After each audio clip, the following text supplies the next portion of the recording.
So for my next presentation, I have chosen an artist I'm sure you have all heard plenty about, Mr. PeterMax.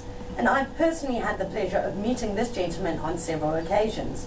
His passion for the world and for art has inspired me not only to collect several of his artworks, but to talk about him today.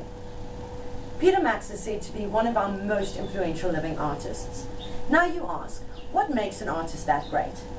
It is where he's been exhibited, how successful has his exhibitions been, who has seen his art, who's commissioned his art, and who collects his art.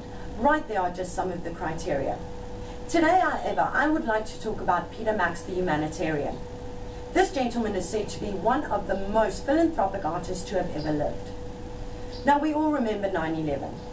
PeterMax had his studio in Lower Manhattan, so of course he was terribly affected by what happened there that day. But don't get me wrong, we were all terribly affected. It was a day that happened that changed the course of our lives forever. So after 9/11, PeterMax took a year of painting. We didn't see or hear anything from him in that time. But when he came back, he had created 356 portrait paintings of the firefighters who perished. These were presented to the surviving families in a beautiful and moving ceremony in Madison Square Gardens. But in addition to this, Max also created the beautiful 9/11 tribute suite. These consisted of 6 poster images, and the sale of these artworks went to benefit the Pentagon and Survivor Relief Fund. Over $1 million were raised, and all of that money went to charity. Throughout the centuries, artists have oftentimes equated their feelings about war and natural disaster through their art. I think of Picasso, who during last century created a work of art called Guernica. Guernica is a benchmark Picasso painting. You cannot open up any book on Picasso without the mention of that work of art.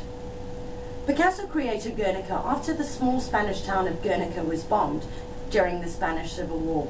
Picasso was outraged and created this artwork. It is an angry artwork, black and white, very austere, but people sat up and noticed Picasso for this artwork. In fact, it is hanging up in the United Nations building right now. This is what I feel is PeterMax's Guernica, these beautiful 9/11 tribute pieces. Now PeterMax is going to go down in history. But if we look into the future, 5, 10, 20, 50, 100 years from now, these are the images that I feel are going to be mentioned beside PeterMax's name. These are the images that will take your collection to the very next level. So I highly recommend that if you have the means and you like these, that you add one of these beautiful PeterMaxes to your collection today.